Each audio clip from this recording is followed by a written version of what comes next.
Buenas noches. Hola, ¿me escuchan? Ya, ¿me escuchan? Perfecto. Bueno, em, después de algunos problemas de tipo administrativo y de coordinación, conversamos con su representante y, bueno, no sé qué pasó, pero bueno, el tema estamos aquí y yo lo que le planteo que hoy tengan un poquito de paciencia. Yo voy a hacer hincapié en lo más importante, considero, y podemos avanzar los dos temas que están muy enlazados, ¿ya? Que es obesidad y síndrome metabólico. Con eso yo terminaría, quedaba pendiente el tema osteoporosis con el doctor Soto. Yo converso como para que el tema les proporcione el tema, porque lo que me acaba de hablar de su representante es que mañana comienza hematología, ¿no? Entonces, podemos arrancar. No son muchos, pero los de siempre, los que tienen más interés. Esperen un momentito, no sé por qué. Tengo un problemita con el mouse, ya está. ¿Están viendo, chicos? ¿Me escuchan? Y se ve, se escucha. ¿Listo? Podemos arrancar. Si hay algún alumno que ha estado en la rotación, para él va a ser un repaso, porque es un tema que vemos a diario, y vamos a corroborar lo que la OMS plantea. Es una verdadera pandemia, es una patología, es una enfermedad. Pues hasta hace pocos años todavía se consideraba signo de bonanza, signo de salud, el tener más grasa corporal. Hoy sabemos que no, hoy sabemos que es un problema importante en la salud pública y no se está haciendo todo lo que se tiene que hacer para evitar el avance de esta patología, ¿ya? Entonces, vamos a ir jerarquizando el tema a través de estos datos. Primero los vamos a definir. Es una enfermedad crónica no transmisible, aunque algunas veces creemos que el entorno familiar puede ser contagioso, pero definitivamente esta no es una enfermedad crónica, pero los malos hábitos sí se pueden contagiar, ¿verdad? No es curable, aunque yo me haga una cirugía bariátrica, no es curable, pero sí controlable. Esta es la palabra. ¿Es posible controlar? Sí. Tiene un impacto serio y ascendente en la salud de la población mundial y se define como un estado patológico. Es una enfermedad que caracterizada por un exceso o acumulación excesiva y general de grasa en el cuerpo. Así lo definimos. Todos los datos siguientes van a revelar lo que estamos diciendo. ¿Estamos frente a una pandemia? Sí. En el mundo, si calculamos estos casi 50 años transcurridos a la fecha, falta un año para los 50, se ha triplicado la cantidad de personas con este padecimiento. Se ha triplicado. En el año 2019, 41 millones de niños menores de 5 años tenían sobrepeso. Esto estaba incluido sobrepeso, obesidad 1, grado 2, grado 3. Los niños con sobrepeso, lamentablemente, pueden ser los obesos adultos futuros. Y probablemente eso está ocurriendo en el hecho de que veamos chicos jóvenes, chicos y chicas, jóvenes, 20, 30 años, con obesidad y diabetes, con obesidad y enfermedades cardiovasculares, lo que conlleva un aumento prematuro de la posibilidad de muerte y discapacidad. No solo que se pueden morir, sino que pueden quedar, por ejemplo, con un accidente cerebrovascular, limitados en su diario vivir, ¿ya? A nivel mundial, el sobrepeso y la obesidad causan más muertes que la desnutrición en este momento. Más de la mitad de la población viven en países donde el sobrepeso y la obesidad causan más muertes que la desnutrición. Eso es un dato muy alarmante porque hasta hace unas 2 décadas, por supuesto, era la desnutrición, ¿verdad? Pero hoy no. Antes se consideraba un problema confinado a países de altos ingresos, o sea, más poder adquisitivo por comprar más alimentos. Hoy no. Hoy se sabe que también en países emergentes o de bajos ingresos como el nuestro, y peor va a ser los años siguientes,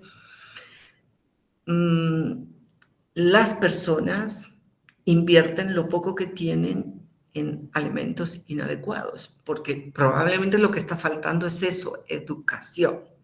¿Ya? Entonces, es muy importante lo que ustedes, como futuros médicos, vayan a hacer en atención primaria los años siguientes, en su internado, en su año de provincia, ¿listo? Y más aún aquellos que se vayan a dedicar al área.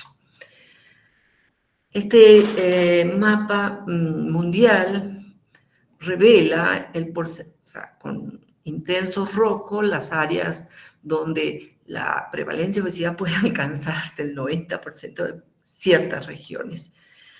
Y a medida que el color cambia, en el mapa estamos advirtiendo áreas intensamente, ya parecen las zonas de la Chiquitanía con intenso fuego, ¿no? Toda esta área de América, miren, donde la obesidad tiene alcances muy, muy importantes.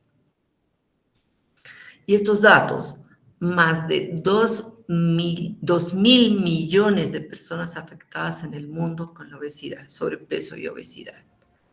Estas 4 millones de muertes anuales en personas con obesidad, con patologías en entorno o asociadas a la obesidad. Y esto que hace rato le decía, los 50 últimos años se triplicó los niveles, voy a ponerme un punterito, listo, se triplicó la prevalencia de esta patología. Todos estos datos nos tienen que llevar a reflexionar y ojalá que pues llevarían a reflexionar a nuestras autoridades a invertir más en educación, en cambios de hábitos, en promover actividad física, ojalá, para que pasemos y tenemos como un pantallazo de lo que está pasando en el mundo, la obesidad. Todavía los países asiáticos tienen más baja prevalencia de obesidad respecto al resto del mundo. Sin embargo, también han advertido las sociedades asiáticas un incremento de la obesidad, ¿no? En la última década.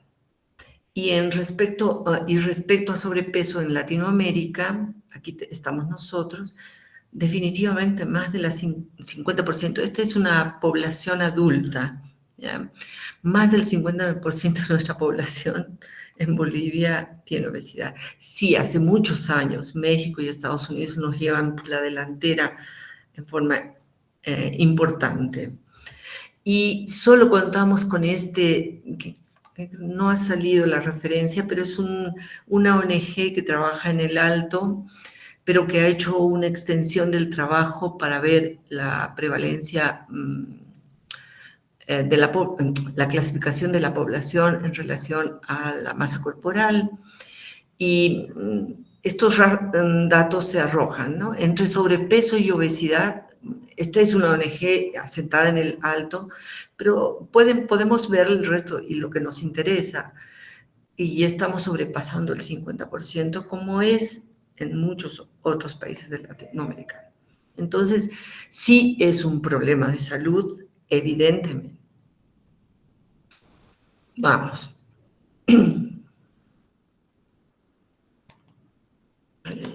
No está bien.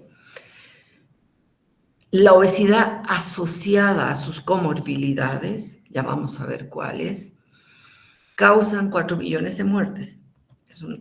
La obesidad provoca un descenso de la esperanza de vida hasta en una década. ¿Qué quiere decir? Si nuestra esperanza de vida hace pocos años se extendió a 76 o 78, ustedes están más actualizados en epidemiología que yo, hoy, para este grupo de pacientes con sobrepeso obesidad, su esperanza de vida es menos 10 años, por todo lo que conlleva la obesidad y la asociación con otras comorbilidades.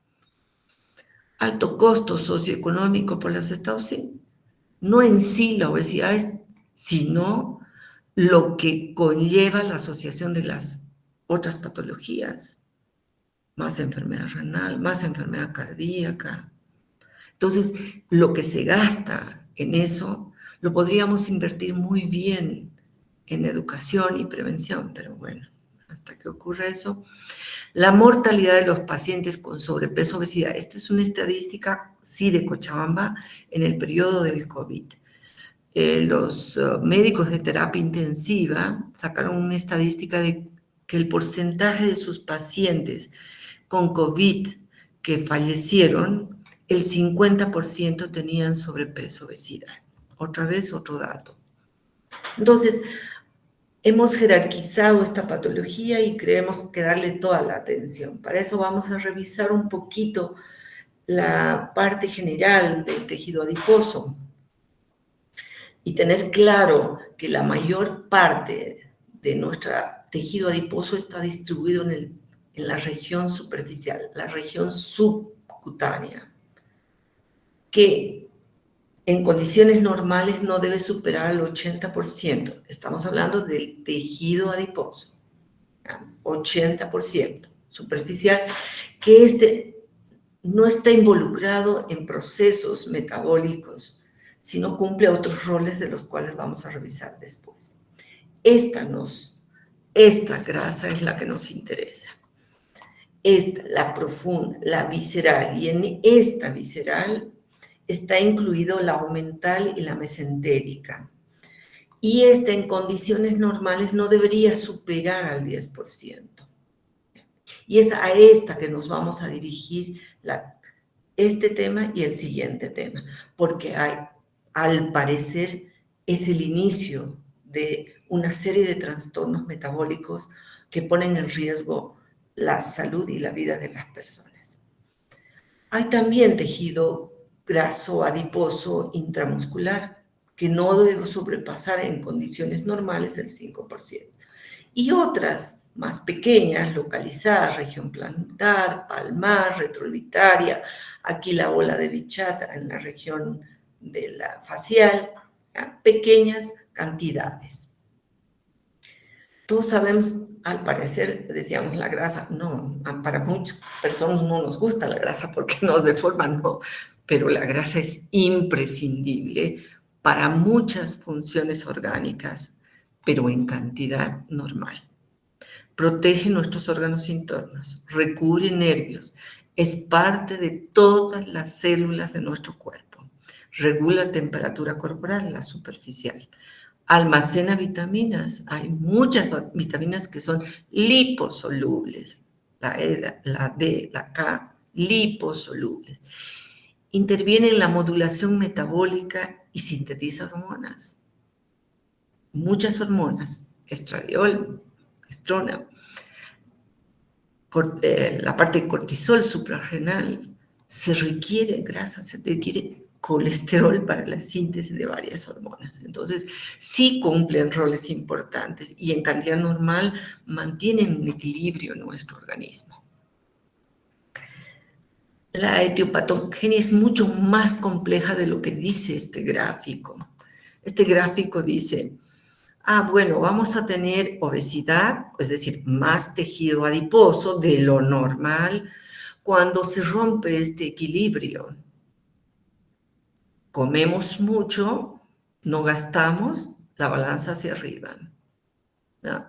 Podemos comer normal, pero no gastamos, también la balanza arriba. Entonces tiene que haber un equilibrio entre esto, pero no es así tan fácil, porque si no, no podemos entender por qué un grupo de personas no hace ejercicio, comen mal, mucho, mal y mucho, y no aumentan de peso. Porque existen factores genéticos asociados a mayor posibilidad de que si yo hago más ingesta y menos gasto, desequilibre esta balanza. Y ahí están los factores ambientales que dependen de cuánto como y qué como, cuánto gasto, como factores ambientales. Ambos dos constituyen el sistema de control del apetito y el gasto energético. De esa manera solo podemos explicar que los flacuchitos, los que tienen IMC menos de 18,5, comen y no aumentan de peso. Los menos. Los más les va a pasar esto, van a desequilibrar esta balanza. Esta fotografía muy conocida traduce eso, ¿no? Hay influencia, hay predisposición genética. Y esto está hoy en proceso de seguir ampliando el estudio. Muchos genes ya asociados al desarrollo de la obesidad. Pero si yo tengo la condición genética y le doy el ambiente favorable, voy a hacer obesidad. Yo puedo luchar contra mi genética si entiendo qué es lo que soy portadora, evitándole las condiciones ambientales para el desarrollo de la obesidad. Esta lista, que va a ser compleja, está en desarrollo y existen, como ven, un montón de alteraciones descritas asociadas a una alteración en la condición metabólica que afectan un factor nutricional. Y como esta, hay una lista mayor. Mi propósito es no aprender esto, sino tener presente que existen muchas alteraciones genéticas, es decir, que no podemos poner a una misma bolsa todas las condiciones genéticas de todos los individuos. Probablemente un grupo se deba a una alteración genética, el otro grupo a otra y muchas otras alteraciones. Por tanto, no podemos poner a la misma bolsa a todos los pacientes. Yo voy a insistir porque es en esto en que tenemos que trabajar en educación nosotros, ustedes como futuros médicos, y nosotros lo seguimos haciendo en el sistema de atención que hacemos en consulta, aún siendo un sistema de atención secundaria o terciaria. Seguimos trabajando en modificar estos factores ambientales, mala nutrición y sedentarismo, promoviendo educación para comer más saludable y ojalá que esto se extienda, ¿verdad? Y el Estado entienda que hay que modificar hasta la currícula estudiantil, tanto en preescolar, escolar como secundario, aumentando, incrementando el número de horas semanales para educación física. Pues si todos ustedes recuerdan, una vez a la semana teníamos educación física y punto. ¿Cuáles son los factores de riesgo? Deben ser analizados en cada etapa y en cada etapa de nuestra vida trabajar en prevención. Desde la gestación. La gestación conlleva que ginecólogos residentes en ginecología trabajen con esa madre que está iniciando su embarazo con una adecuada nutrición y un incremento adecuado en el curso del embarazo. Ellos establecen que incrementos de peso saludables durante toda la gestación no deben exceder a 12 kilos, 10 promedio, 8 menos, o sea, lo mínimo de incremento. Esas mamás que desde el inicio de la gestación comen por 2 es el grave error. Terminan aumentando el peso 20, 25 kilos y están gestando un recién nacido con abundante tejido adiposo en número y en tamaño. Porque el tejido adiposo empieza a formarse alrededor del la segunda mitad del embarazo. Por tanto, acá todo este grupo de salud debe trabajar en esta etapa. Ni qué decir de la infancia, menores de 5 años y mayores de 5 años. Ocurre en el entorno familiar cuando tenemos un neonato de bajo peso, por Dios, lo sobrealimentan, le dan alimento todo el día. El niño llora y le dan alimento. Está llorando porque por ahí está muy concentrado con mucho nutriente y en vez de darle agua, le dan alimento porque está llorando. Entonces, hay que orientar adecuadamente eso, que el médico pediatra tiene que hacer las recomendaciones, cuál es la ganancia normal con los controles de niño sano. La lactancia, al parecer, es un factor de protección para la obesidad, la lactancia materna, no así la lactancia artificial. Y lo mismo, la alimentación complementaria debe ser incorporada cada vez más tardíamente, por lo que involucra no solo una ganancia excesiva de peso, sino la presencia o la exposición a proteínas extrañas al organismo de este recién nacido. En la segunda etapa, que ya es la etapa escolar mayor de 5 años, hay que hacer grandes modificaciones de los kioscos, promover mayor actividad física y el pediatra el control de peso durante el control del niño. Lo mismo para la adolescencia. No hay programas que hagan vigilancia del estado nutricional, en este caso del IMC, por lo menos en poblaciones estudiantiles de secundaria. Hay uno que otro trabajo aislado que denuncia un 30% de sobrepeso obesidad en personas de colegios en el nivel secundario, a nivel local.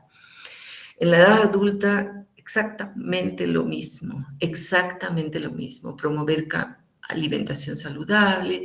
El adulto mayor, una de las mejores cosas que tiene que hacer es preservar su masa muscular, mejorar su aparato cardiocirculatorio, trata de mantener la masa, al tratar de mantener masa muscular, mantenemos masa ósea, entonces tenemos que insistir en esto. De no hacer esto en cada etapa, lo que tenemos la posibilidad es de ir gestando progresivamente una persona con obesidad futura. Y les decía que nos vamos a entretener con la grasa visceral, pues esa está evaluada, estudiada como causante de una serie de trastornos metabólicos. Al tejido adiposo visceral se lo cataloga como un órgano neuroinmunoendocrino. Este tejido está constituido por adipocitos, pero también macrófagos y linfocitos. Por eso ese es su rol neuroendocrino inmunológico. Este tejido adiposo visceral agrandado va a iniciar una cascada de eventos que nos van a llevar a mayor riesgo de aterogénesis y desarrollo de diabetes tipo 2. Este aumento de tejido adiposo libera ácidos grasos en mayor cantidad a nivel del músculo esquelético, disminuye la captación de glucosa. Si la glucosa no es utilizado, queda en el torrente circulatorio, aumenta sus niveles, genera hiperinsulinemia con el intento de controlar esta glucemia. Por el otro lado, a nivel hepático, aumenta la gluconeogénesis. Esto va a generar aumento de la producción de glucosa, disminución de la degradación de insulina. No puede ser utilizada la insulina, lo que conlleva a mayor hiperinsulinemia, riesgo de aterogénesis y de diabetes tipo 2. Entonces, estamos viendo una cadena de eventos donde el tejido adiposo parece ser el elemento más importante. Esta diapositiva No tiene descripción, pero la imagen lo dice todo. Al ser un tejido neuroinmunoendocrino, es un excelente modulador antiinflamatorio. Hemos dicho que en el tejido adiposo, en cantidad normal, en tamaño normal, tenemos adipocitos, macrófagos y linfocitos, que en un equilibrio lo que hacen es una acción antiinflamatoria. Cuando este tejido adiposo, este adipocito se agranda en número, en tamaño, este equilibrio se rompe. O sea, cuando tenemos mayor número, se altera la función normal de estos tres elementos, macrófago, adipocito y linfocitos. Y a través de una serie de sustancias citoquinas, deja de ser antiinflamatorio a convertirse en un elemento prooxidativo y proinflamatorio. Entonces, hay que entender por qué tenemos que combatir con la obesidad. Y hoy entendemos por qué nuestros pacientes con obesidad, cuando tienen otra patología asociada, se mueren más fácilmente.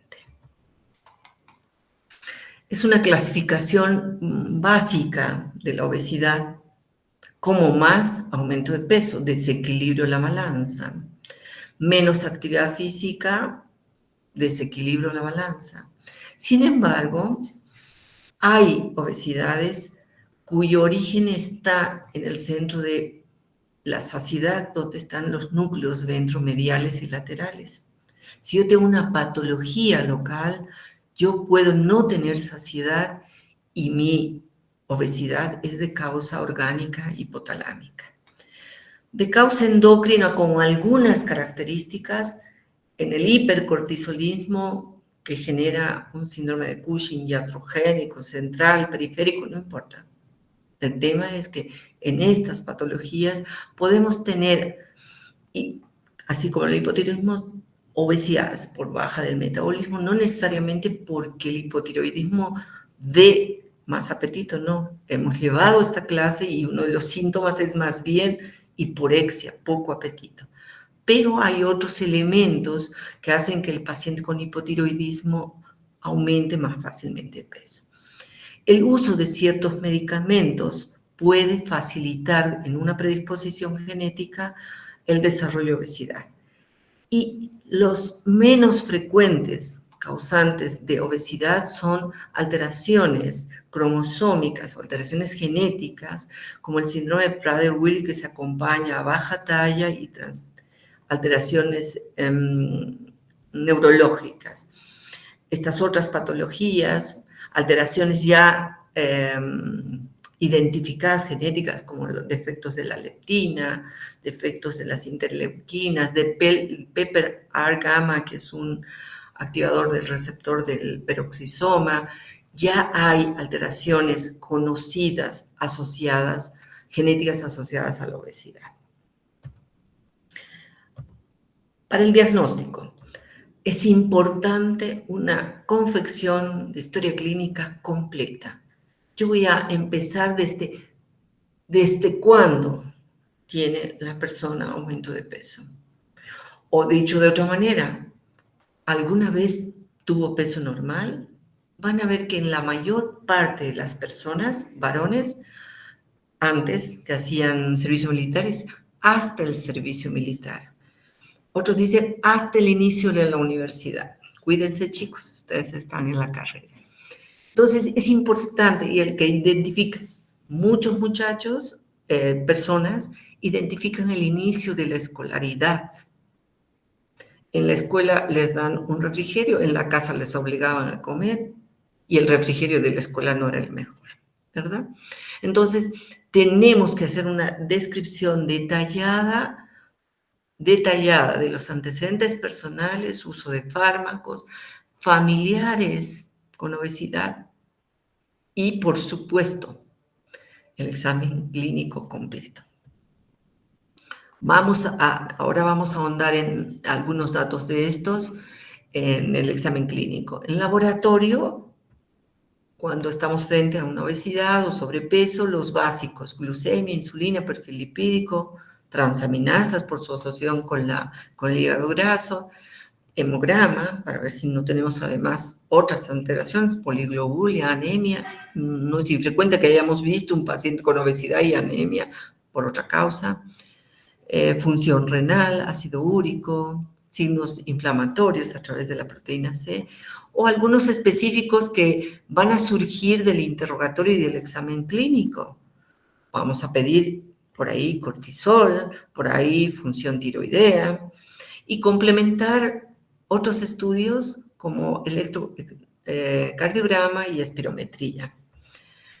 Clínicamente es muy importante que nos dirijamos a la búsqueda de estos datos. La obesidad es silenciosa, pero sí es visible. O sea, silenciosa porque no hace gran ruido, pero sí para nuestros ojos es visible, ¿ya?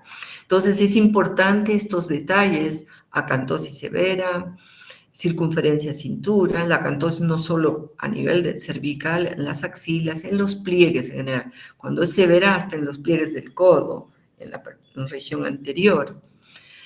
Tomar la presión arterial en estos pacientes.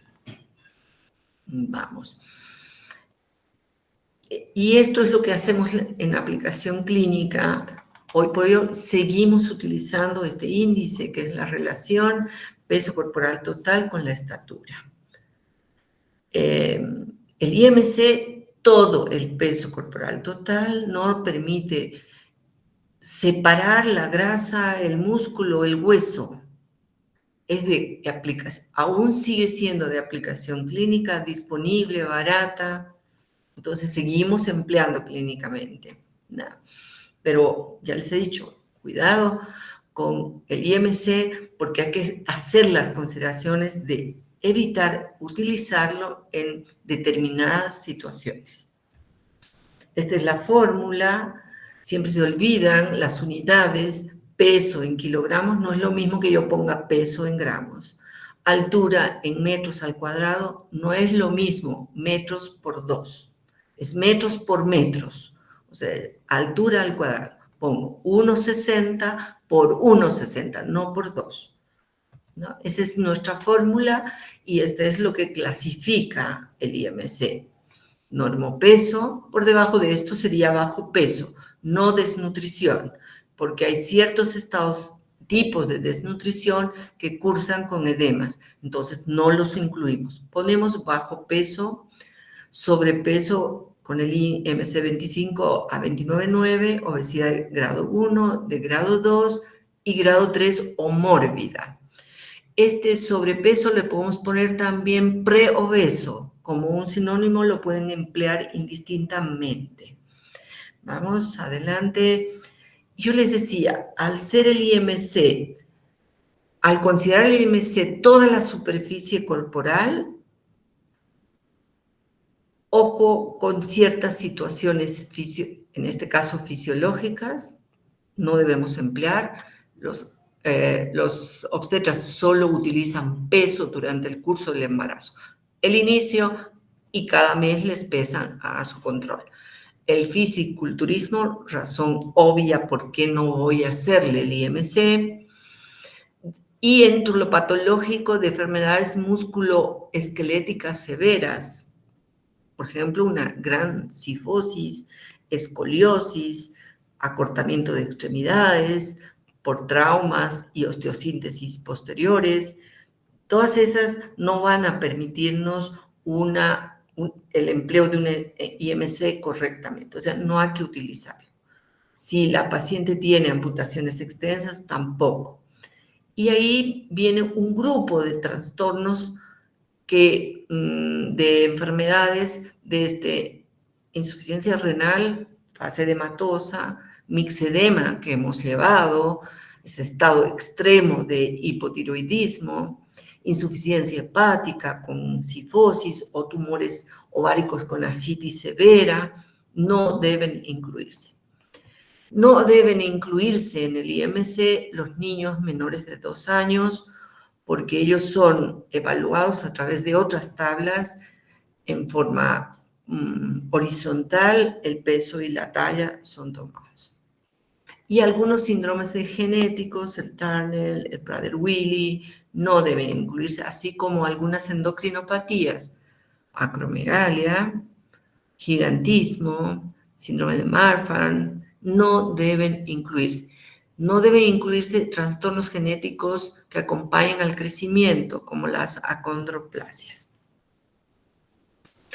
Sí debemos tomar el IMC entre los 2 años y culminada la pubertad, que es alrededor de 15, 16 para las mujeres y hasta 17 para los varones.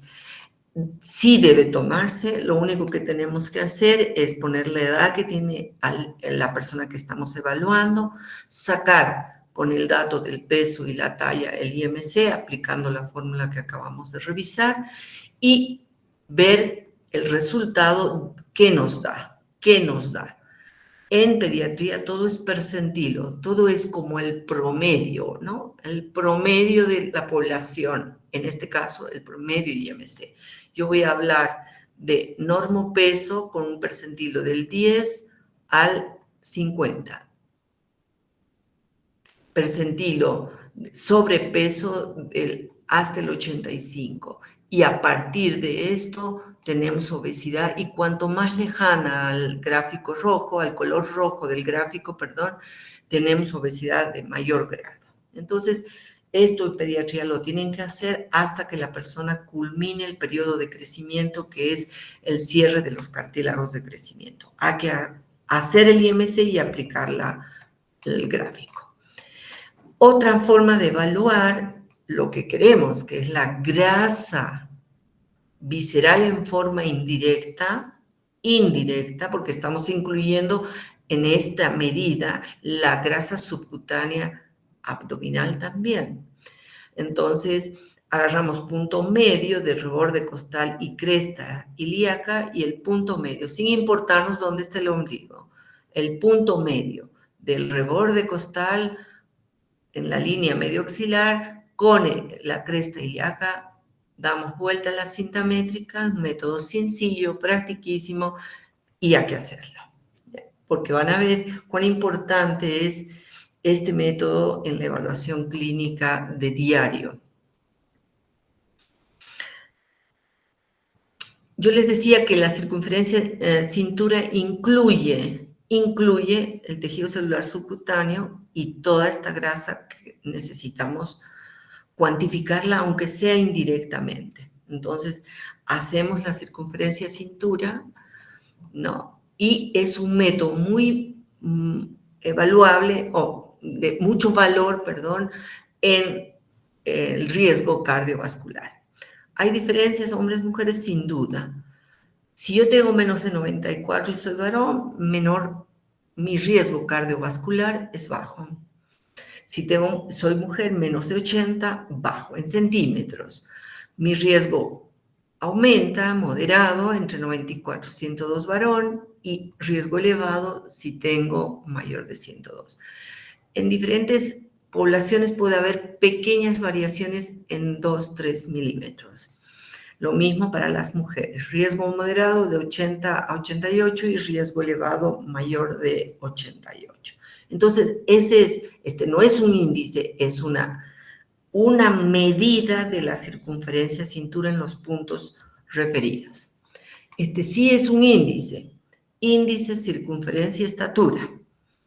Y se obtiene de la división de lo que hemos visto recién, circunferencia cintura, en el punto en que hemos descrito, sobre la estatura.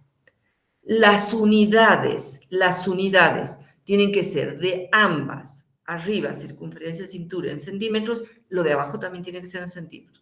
Si utilizo metros, circunferencia en metros, y abajo, estatura en metros. Ahí tienen el ejemplo claro. Esto es centímetros, esta persona tiene 95 centímetros de circunferencia de cintura y tiene 160 centímetros de estatura.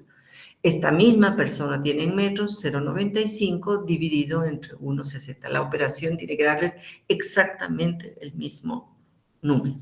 ¿Y qué nos indica? riesgo cardiovascular, igual que la circunferencia sola, pero al añadirle la estatura, van a haber mayor sensibilidad, no solo cardiovasculares, sino enfermedades metabólicas.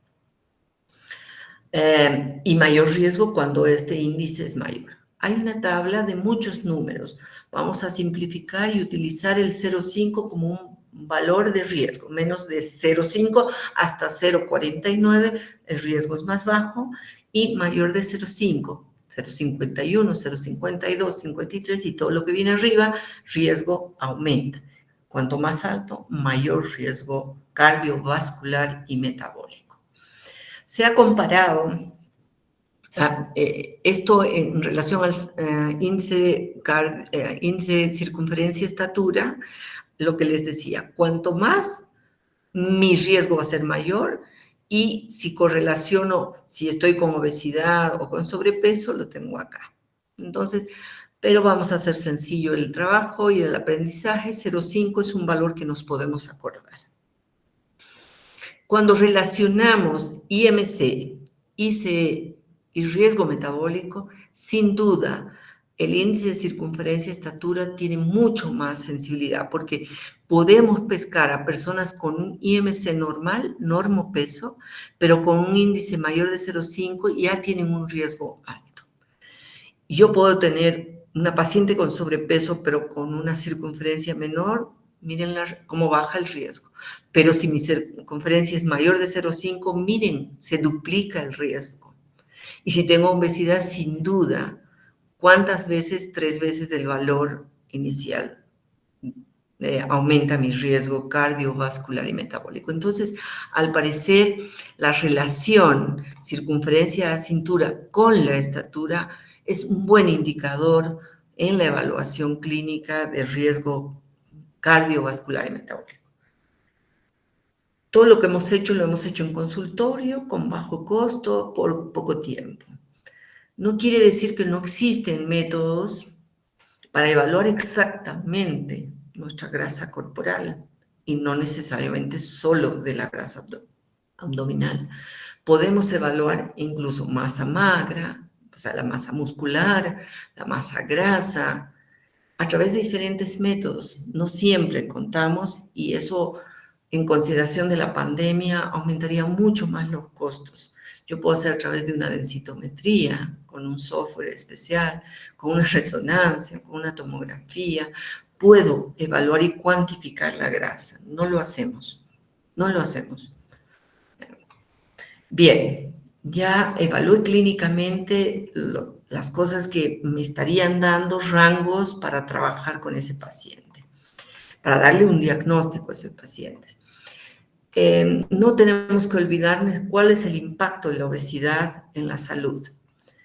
¿Cuál es el impacto? Muchos. No había sido nomás obesidad igual diabetes, como pensábamos, o obesidad, mis rodillas, mis cartílagos se destruyen. No.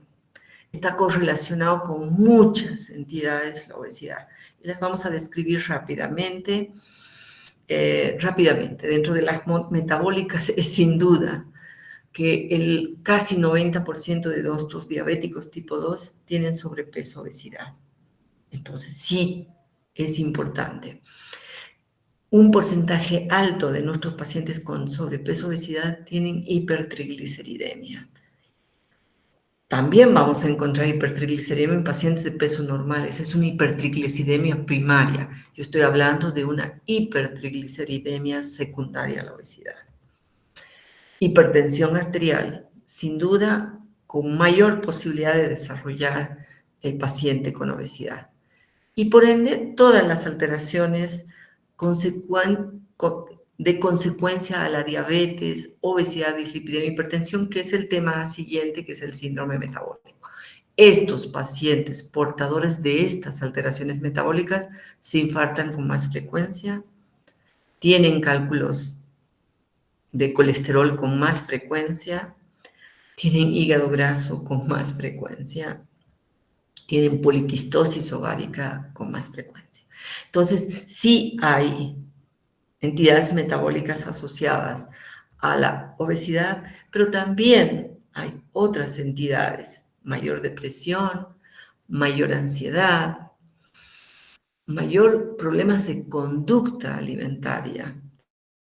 Nosotros llamamos dentro del espectro de bulimia, anorexia, a estas alteraciones de la conducta alimentaria. Mayor riesgo de adicciones, cigarro, alcohol, drogas. Se discrimina socialmente a las personas, aunque está modificándose en el último periodo, pero sigue siendo así.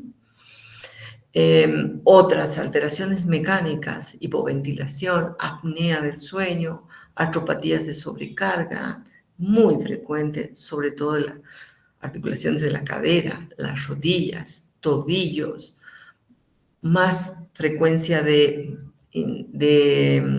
varices. Entonces, ven la cantidad de trastornos que acabamos de describir. ¿Y qué decir del cáncer? 13 tipos de cáncer asociados al sobrepeso y la obesidad, lo que indica su importancia y su relación con esta entidad. El tratamiento tiene que ser interdisciplinario, personalizado. Si bien un gran número de pacientes pueden llegar a responder adecuadamente con esto, dieta y ejercicio, un gran número de pacientes, otro número de pacientes, vamos a requerir de apoyo farmacológico y en muchos de los casos intervención quirúrgica. Vamos a ver un poco de eso también. El tratamiento nutricional es muy importante. La mayoría de estos pacientes van a un plan hipocalórico. Se calcula a través de diferentes métodos. Trabajamos en equipo. Cuando hay descensos importantes de peso y buena respuesta, tenemos que empezar a dar suplementos vitamínicos adecuados.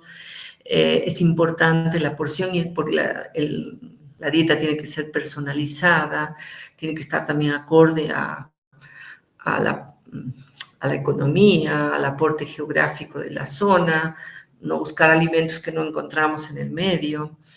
Muy importante determinar en forma individualizada qué tipo de actividad física y relacionar también la alimentación con la edad, con el sexo, la talla, el estado fisiológico. No es lo mismo tener 70 años que estar con 20 años o estar en periodo de embarazo o estar en el periodo de crecimiento. Y nuestra actividad física debe adaptarse a cada una de estas cosas. Y esto es más que importante. Nosotros cuando estamos evaluando un menor de edad que está acompañado por un familiar, padre, madre, hacemos que el padre y la madre también sean pesados, sean evaluados, porque él solo no es responsable de esto. Entonces es importante abordar en forma integral en la familia el cambio de hábitos a una dieta saludable, que básicamente tienen que tener menor consumo de azúcar, menor consumo de alcohol, alimentos ricos en fibra, porque ejercen muchas acciones benéficas para este paciente que se enfrenta a la obesidad, hacer ejercicios, no comer entre horas, cocinar lo más sano posible, al vapor, al horno, comer despacio, masticar adecuadamente, recomendar que la cena sea algo ligero, que no tenga aporte graso ni carbohidratos refinados, que es lo que se recomienda. En cuanto a los ejercicios, otra vez más, deben ser personalizados. Hay una serie de instituciones que están trabajando con este grupo y plantean quitarle 500 calorías al plan nutricional y empezar con gastar 1.500 a 1.800 calorías por semana. Eso constituye hacer ejercicios. Para poder gastar estas calorías, nosotros tenemos que hacer un grado de entrenamiento X que debe ser personalizado. Y si este paciente con obesidad ha bajado de peso, hay que incrementar la cantidad de calorías perdidas durante el ejercicio, porque si mantenemos, el paciente corre el riesgo de recuperar ese peso, por eso es que debe ser vigilado permanentemente, por eso hemos dicho es una enfermedad crónica. La OMS recomienda 30 minutos, 7 días a la semana. La Asociación Americana de Diabetes dice que deberíamos hacer 40 minutos 3 veces a la semana, o sea, 3 días a la semana. Todo esto son recomendaciones personalizadas. Yo no puedo hacerle una recomendación a alguien que hace habitualmente ejercicios, a alguien que nunca hizo actividad física. Entonces, la frecuencia, la intensidad va a variar en cada individuo y tiene que ser progresiva.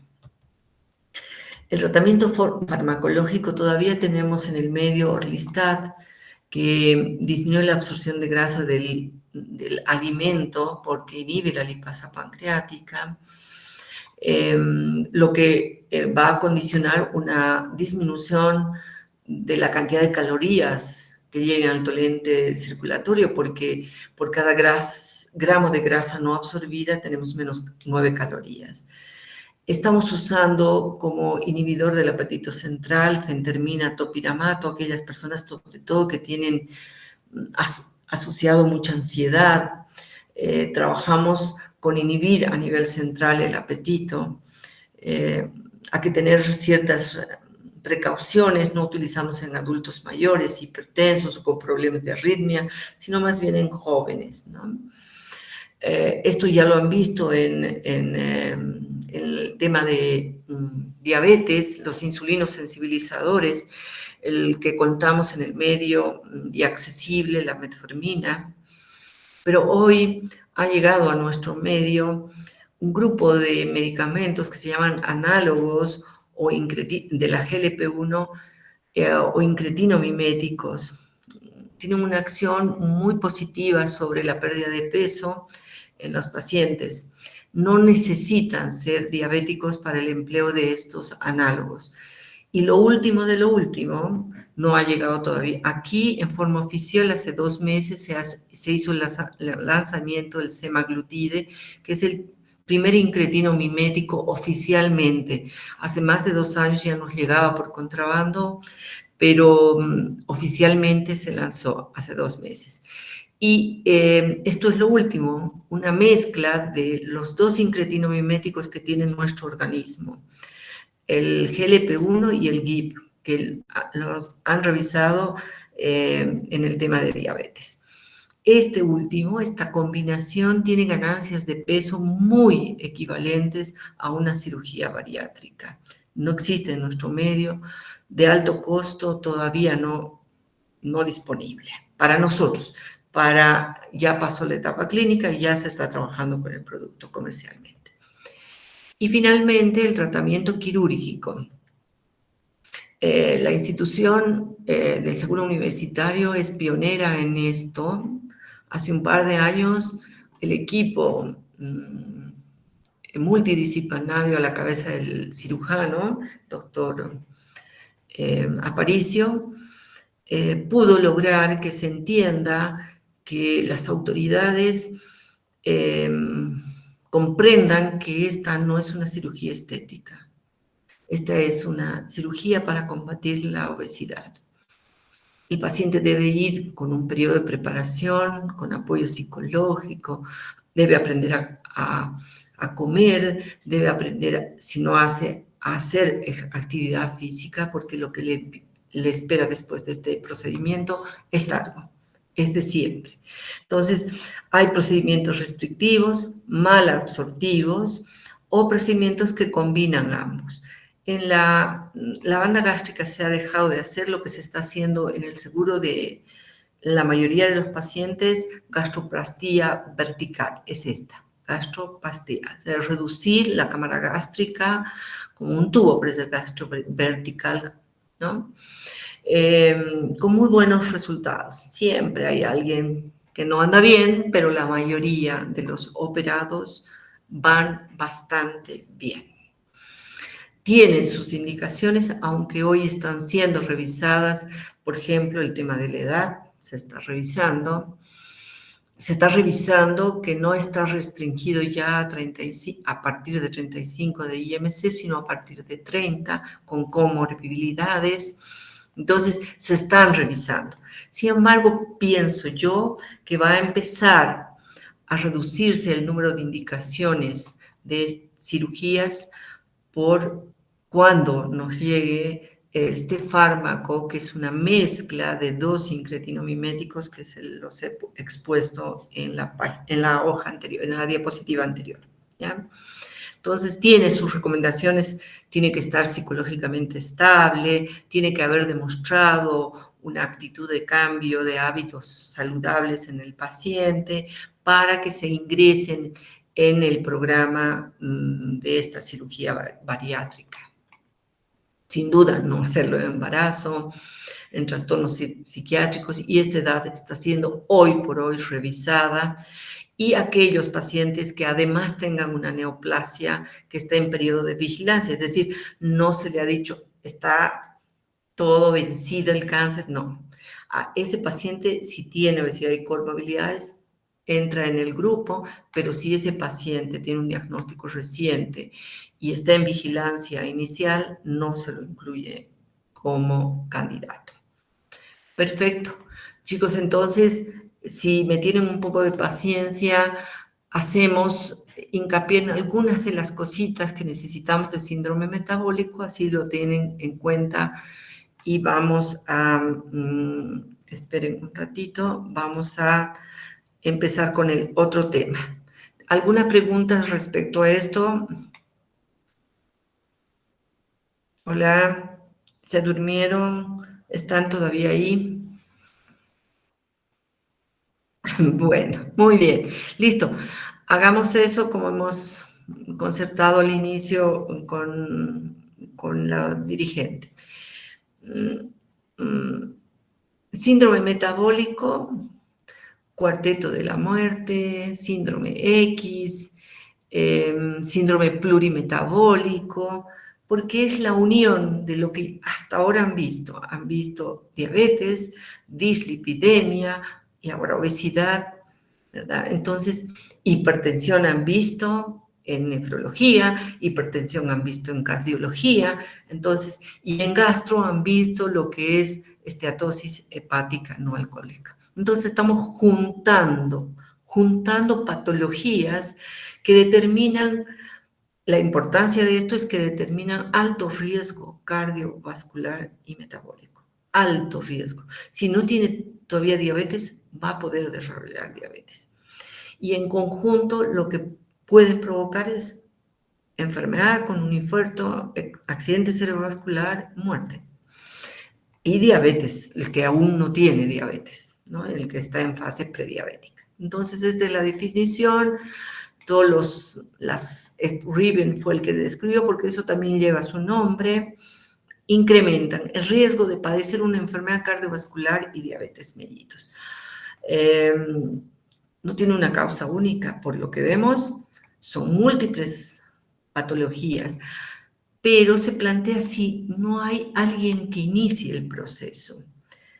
Unos hablan de que la resistencia a la insulina, pero ¿será la resistencia a la insulina mediada genéticamente, o sea, con predisposición genética, o será lo que acabamos de ver, la obesidad, el aumento del tejido adiposo, el que genera resistencia a la insulina, y este conlleva al resto de los trastornos, o se asocia al resto de los trastornos?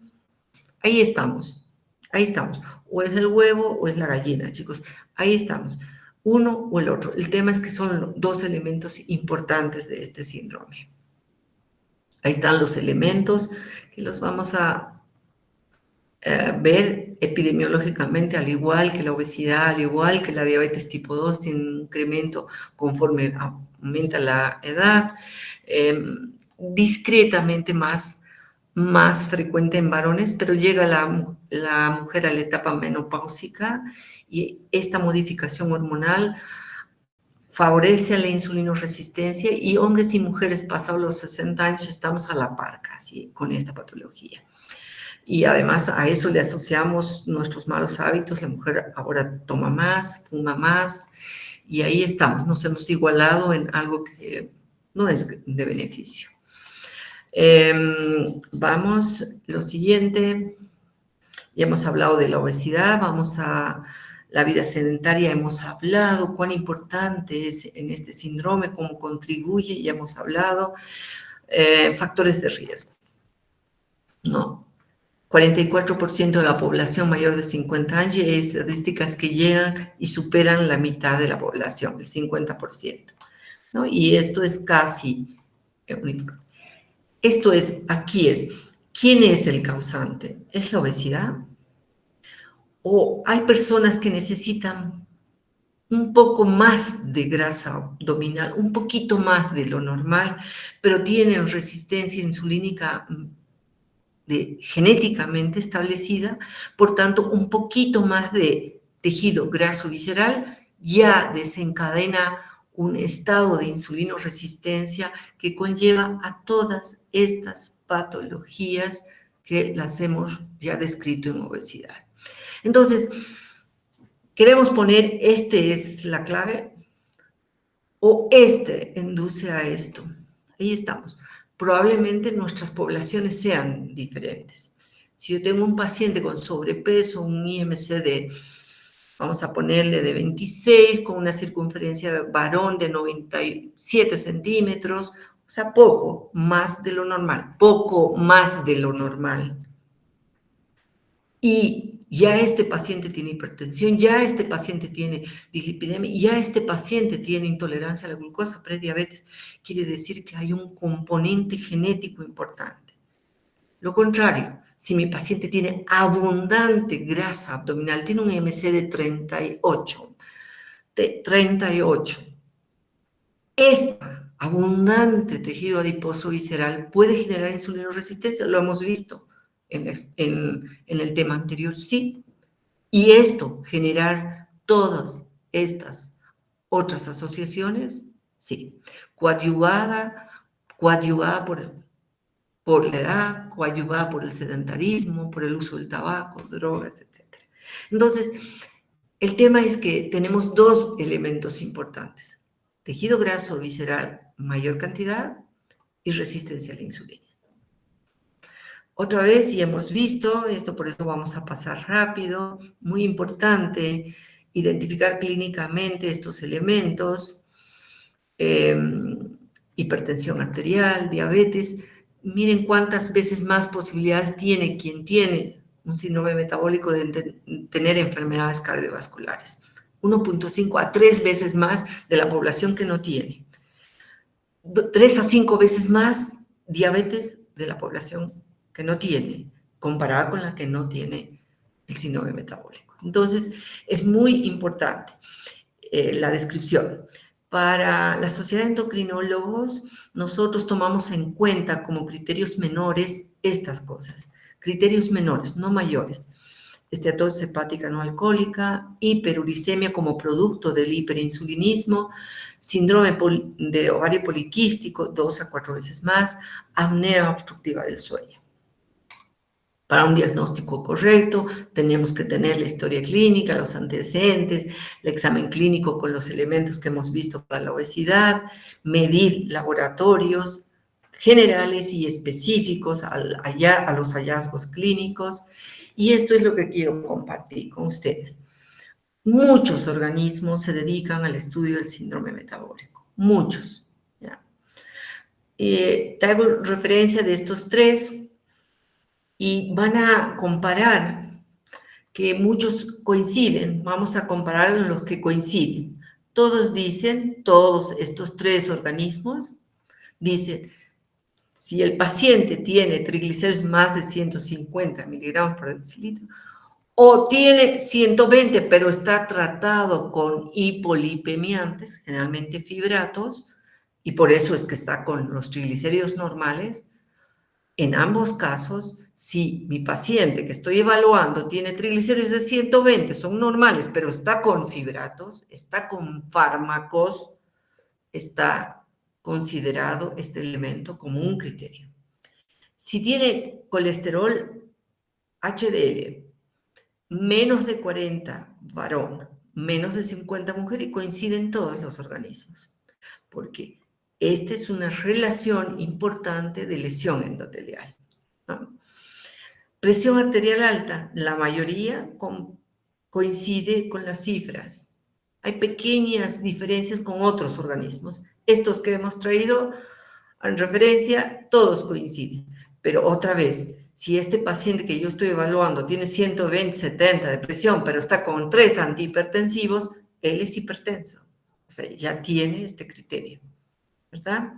Entonces, si no tiene tratamiento, no se conocía hipertenso y tiene cifras mayores, 130-85, tiene diagnóstico y es un elemento de criterio. Y para la glucemia, pequeñas diferencias. Las 110, este organismo, la ATP, pero la mayoría utilizamos lo que nosotros hoy día conocemos como rango normal hasta 100.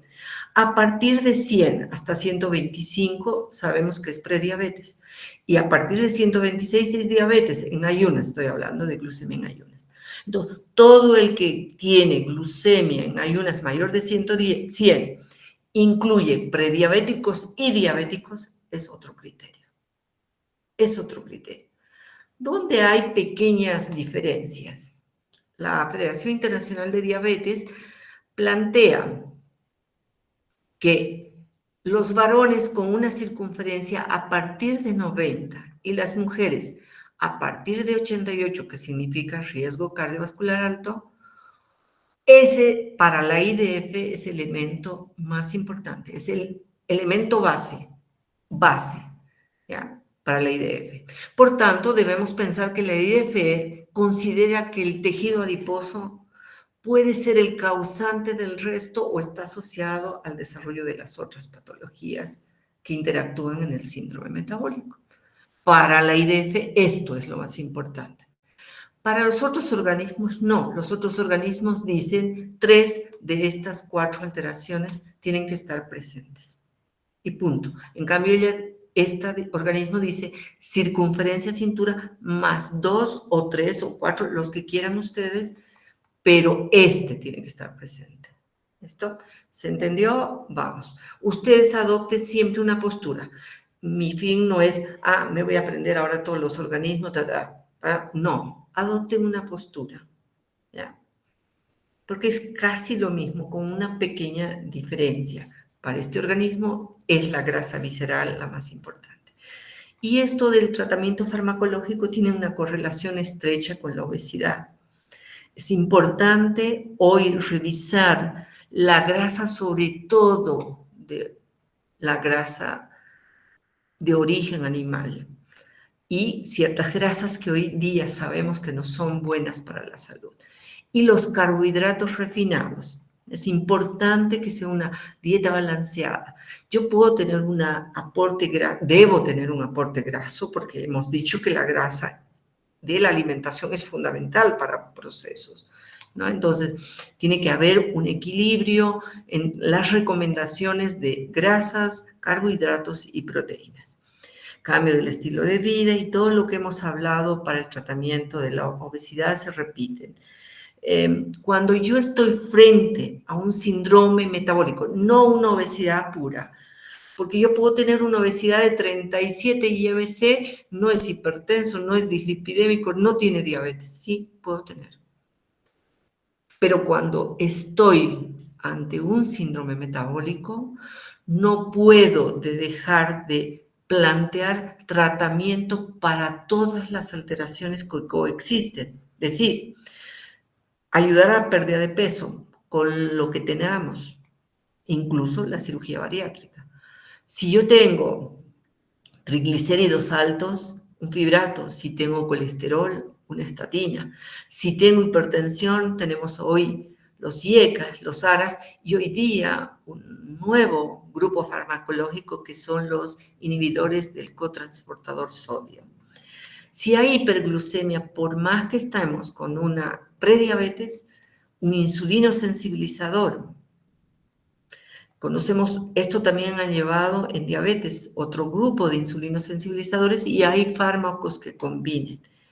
Pero hoy tenemos un arma muy importante que hemos dicho, los sincretinomiméticos en el tratamiento de esto. Aquí está. Análogos solos de la GLP, hoy en nuestro medio el semaglutide, una inyección semanal subcutánea. y no en nuestro medio, pero sí ya en otras partes del mundo, un mix, una combinación de las dos sincretinas que tenemos en el organismo. Claro, estos son análogos, ese es el nombre comercial, con excelentes respuestas en el descenso de peso descensos de hasta el 20% comparables con una cirugía bariátrica. Y esto es lo mismo. Bien, chicos, gracias por haberme tolerado todo. Hemos terminado los dos temas. Hablaremos con el doctor Soto para que los disponga el tema de osteoporosis, y con eso endocrinología ha terminado el temario. Si tienen alguna pregunta, estoy acá, y si no, pues buenas noches, que tengan... Estoy acá todavía. Si no hay preguntas, o hay preguntas, estoy acá.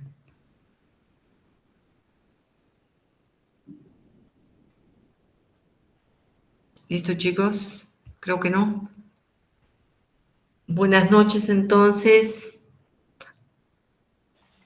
Gracias, doctor. Buenas noches, hasta luego. ¿De qué?